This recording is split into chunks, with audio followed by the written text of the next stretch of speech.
copyright, protection, or violence.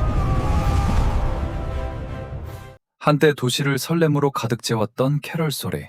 이제는 희미한 기억이 되어버렸죠. 많은 사람들이 경기 침체나 소음 규제 탓으로 여기지만 그 침묵 뒤에는 저작권이라는 거대하고 차가운 이름이 자리하고 있습니다. 이것은 거리의 캐럴만의 문제가 아닙니다. Copyright, a system designed to protect creativity, has inadvertently become a force of isolation, freezing culture in a perpetual winter. 지금 이 순간에도 수많은 크리에이터들이 언제 날아올지 모를 저작권 침해 통보에 잠 못 이루고 있습니다. 비평을 위해 인용한 짧은 영상 클립, 패러디를 위해 넣은 몇 초의 음원. 이것들이 기계적인 알고리즘의 칼날 앞에 무력하게 달려나갑니다. 이 시스템은 더 이상 창작을 위한 보호가 아닙니다. 사회적 동의 없이 선포된 문화의 족쇄입니다. 창의성의 생태계를 지우식시키는 보이지 않는 폭력입니다. 오늘날 저작권 제도는 창작자를 보호한다는 숭고한 명분을 넘어 문화의 자유로운 흐름을 막고 미래의 창조성을 옥죄는 거대한 족쇄로 변질되었습니다. 우리는 과연 무엇을 위해, 누구를 위해 100년이 넘는 시간 동안 인류의 문화유산을 개인의 금고에 가두어야 하는 걸까요? 깨진 약속, 특허권과 비교되는 저작권. 저작권 제도의 구조적 불공정성은 특허권과 비교할 때 가장 선명하게 드러납니다. 두 제도 모두 창의적 활동을 장려한다고 말하지만 사회와 맺는 약속의 방식은 근본적으로 다릅니다. 특허는 등록과 공개가 전제됩니다. 저작권은 창작 즉시 발생합니다. 바로 이 지점에서 저작권 제도가 가진 폭력성이 시작됩니다. 문화의 창고를 독점한 죽음의 신은 선언한다. 이것은 내 것이며 100년간 나의... 특허권의 사회적 계약. 특허 제도는 발명가와 사회 사이의 명확한 계약입니다. This is the perfect system. 20 years of protection creates a virtuous cycle where creators, society... 사회는 발명가에게 이렇게 제안하죠. 당신이 개발한 기술의 설계도를 사회 전체에 공개하십시오. Society offers the inventor this. 당신이 개발한 기술의 설계도를 사회 전체에 공개하십시오. 그 대가로 우리는 20년이라는 제한된 기간 동안 누구도 당신의 허락 없이는 그 기술을 쓸 수 없도록 강력한 독점권을 드리겠습니다. Give and take. 명백한 거래입니다. 발명가는 기술 공개라는 의무를 지고 사회는 한시적 독점 이익을 보장합니다. 경쟁자들은 기존 특허를 피하면서도 더 효율적이거나 새로운 방식의 기술을 개발해야 합니다. 이 과정 자체가 사회 전체의 기술 혁신을 가속화하는 원동력이 됩니다. 저작권의 일방적 선언. 반면 현대의 저작권 제도는 쌍방의 계약이 아닙니다. 창작자가 사회를 향해 던지는 일방적 권리 선언에 가깝습니다. 창작자는 사회에 어떤 공개나 등록의 의무도 어떠한 반대급부도 제공하지 않습니다. 특허권처럼 등록의 수고와 고통조차 없이 그저 무언가를 창작하는 순간 별도의 절차 없이도 이렇게 선언합니다. 이것은 내 것이며 내가 죽고 나서도 70년 동안은 내 후손들이 독점하겠다. 저작권은 특허권의 합리적인 20년이라는 기한을 무참히 깨뜨려 던져버립니다. 사회는 어떤 약속도 받지 못한 채 문화의 한 조각을 100년이 훌쩍 넘는 시간 동안 개인의 소유로 내줍니다. 이로 인해 우리 사회는 누가 권리자인지 어디까지 사용이 허용되는지 알 수 없는 보이지 않는 지뢰밭으로 변해버렸습니다. 특허가 사회적 자산을 늘리는 공정한 거래라면 현재의 저작권은 사회의 동의 없이 그 자산을 독점하는 불공정한 선언입니다. 저작권의 실체, 탐욕스러운 연금 시스템. 저작권 기간 연장을 옹호하는 가장 큰 논리는 미래의 창작 활동을 장려하기 위한 인센티브 제공입니다. 그러나 이 주장은 제도의 목적이 어떻게 변질되었는지를 가리는 허울에 불과합니다. 그 이면에는 창작이 아닌 과거 자산의 독점을 영속화하려는 거대한 경제적 욕망이 숨어 있습니다. Dead creators. 죽은 창작가는 글을 쓸 수 없다. 저작자 사후 70년이라는 보호기간이 미래의 창작을 촉진한다는 주장. 이것은 명백한 논리적 오류입니다. 상식적으로 생각해 봅시다. 이미 세상을 떠난 작가에게 당신의 저작권 보호 기간을 70년으로 해주겠다고 약속한데 그가 무덤에서 일어나 새로운 소설을 쓸 리 없습니다. 이는 단순한 상식만이 아닙니다. 17명의 노벨 경제학상 수상자들을 포함한 경제학계의 중론에 따르면 현재의 과도한 저작권 연장이 미래 창작에 미치는 추가적 인센티브 효과는 0에 수렴합니다.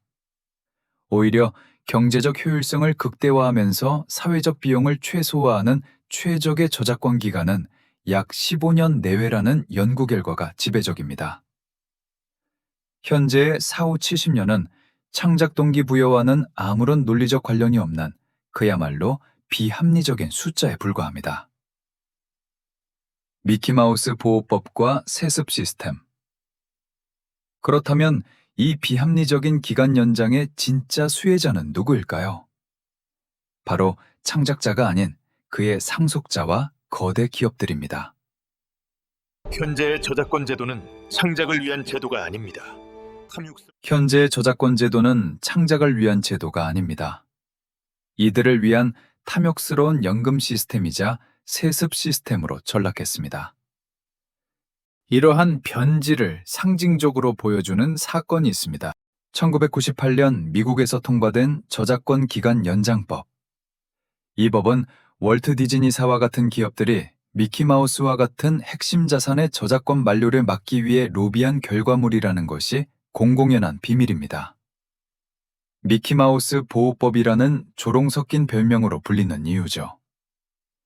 비록 2024년 초 미키마우스의 저작권이 마침내 만료되어 퍼블릭 도메인이 되었으나 거대 기업들은 여전히 상표권 등을 통해 독점적 이익을 영속화하려 시도합니다.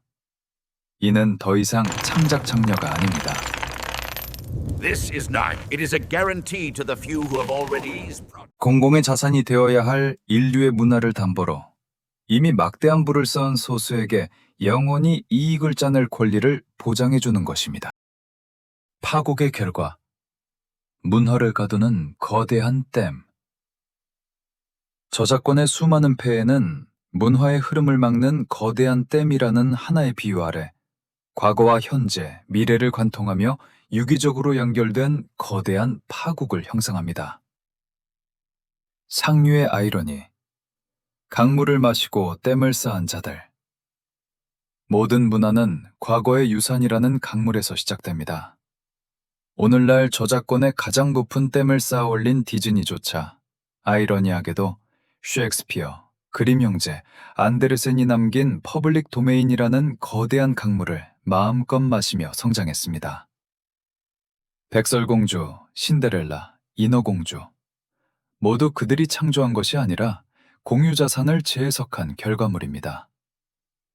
자신들이 퍼블릭 도메인이라는 강물의 혜택으로 거인이 되었음에도 이제 그들은 후배 참작자들이 그 강물을 마시지 못하도록 댐을 쌓는데 앞장서고 있습니다.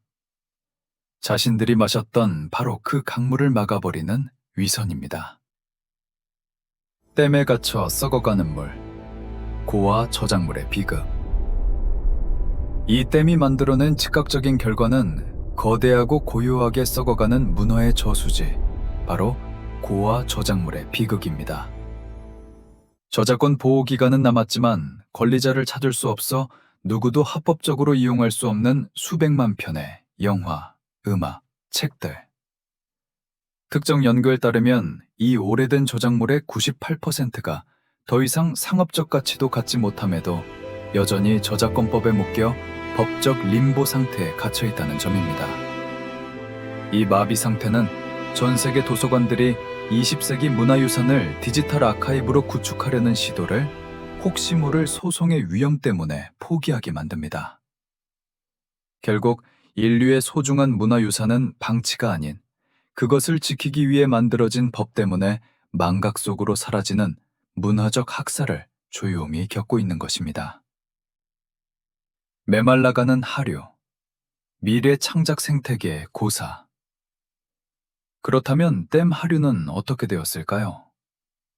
그곳은 문화의 흐름이 끊겨 메말라버린 불모지, 바로 우리의 미래 창작 생태계입니다. 거리에서 캐럴이 사라진 것은 저작권료 부담 때문에 상점들이 음악 트는 것을 포기했기 때문입니다. 이는 하류가 말라가고 있다는 가장 가시적인 증거입니다. 더 심각한 것은 보이지 않는 가뭄입니다. 법적으로는 비평이나 패러디를 위한 공정 이용이라는 권리가 존재하지만 현실은 차갑습니다. 유튜브의 알고리즘은 법적 맥락을 읽지 못하고 창의적인 인용조차 침해로 낙인 찍어버립니다.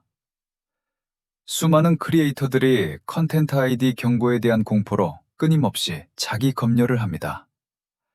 과거의 자료를 인용하고 패러디하는 지극히 정상적인 2차 창작 활동이 극도로 위축되고 있습니다.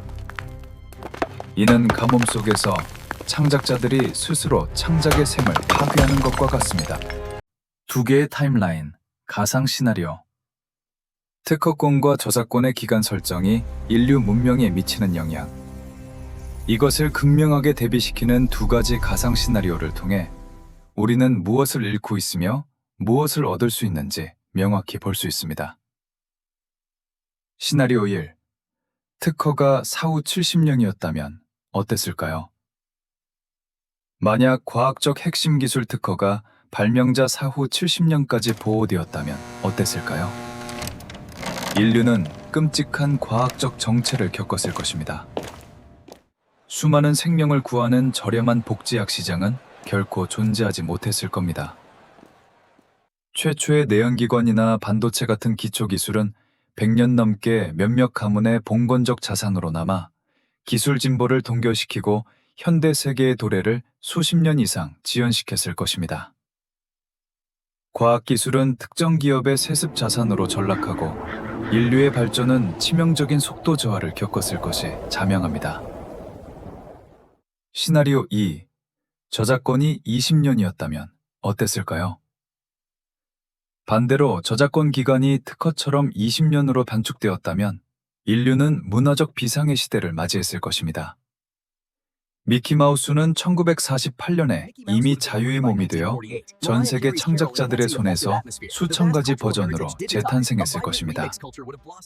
1994년에 발표된 머라이어 캐리의 캐럴은 2014년에 퍼블릭 도메인이 되어 저작권 걱정 없이 축제의 분위기를 돋웠을 것입니다. 고화 저작물 문제는 원천적으로 해소되고 20세기의 방대한 문화유산은 소송의 공포 없이 자유롭게 디지털화되어 다음 세대의 창작 원료가 되었을 것입니다. 크리에이터들이 법적 공포 없이 자유롭게 비평하고 패러디하는 활기찬 리믹스의 문화가 꽃피었을 것입니다. 이 두 시나리오는 우리에게 분명한 교훈을 던집니다. 댐을 허물고 다시 흐르는 강물을 위하여. 현재의 저작권 제도는 더 이상 창작을 위한 보호가 아닙니다. 문화를 옥죄는 족쇄입니다. 창작자를 위한 방패가 아니라 문화의 흐름을 가로막는 거대한 댐입니다. 기술이 그러했듯 문화 역시 과거의 유산을 딛고 자유롭게 흐를 때 비로소 번성할 수 있습니다. 100년의 족쇄는 이제 끊어내야 합니다. 논쟁은 기업의 자산을 보호하는 것에서 인류의 문화를 해방하는 것으로 전환되어야 합니다. 우리의 주장이 모든 저작권을 부정하는 것은 아닙니다. 다만 상업적 가치가 완전히 사라져 고화가 된 저작물을 해방하고 비영리적인 리믹스 문화를 법의 테두리 안으로 포용하자는 것입니다. 아이작 뉴턴이 말했습니다. 내가 더 멀리 보았다면 그것은 거인들의 어깨 위에 올라서 있었기 때문입니다. 이 말은 현대의 과학, 경제, 예술 등 모든 분야에서 선대의 업적을 바탕으로 한 발전을 상징하는 가장 품격 있는 관용구로 통용됩니다. 기술이 거인의 어깨 위에서 발전하듯 문화 역시 과거의 유산을 딛고 자유롭게 흐를 때 비로소 번성합니다. 거인은 우리에게 어깨를 내어주었는데 왜 현대의 기업들은 그 어깨에 통행료를 매기거나 댐을 쌓아 막으려 하는가? 유산이 발전의 족쇄가 아니라 유산이 문화 발전의 발판이 되어야 합니다. 문화의 흐름을 막고 있는 거대한 댐을 무너뜨려야 할 때입니다. 금고 속에서 먼지만 쌓여가는 박제된 유물로서의 문화가 아니라 문화의 자유로운 흐름을 만들어야 합니다. 문화가 공유되고 리믹스되고 그 위에 새로운 것을 쌓아 올릴 수 있도록 해야 합니다. 문화는 고여있는 물이 아니라 흐르는 강물이어야 합니다. 궁금합니다. 여러분의 생각은 어떠신가요? 15년, 20년, 25년, 지금처럼 플러스 사후 70년. 여러분이 생각하는 저작권의 합리적인 특권 기한은 몇 년인가요?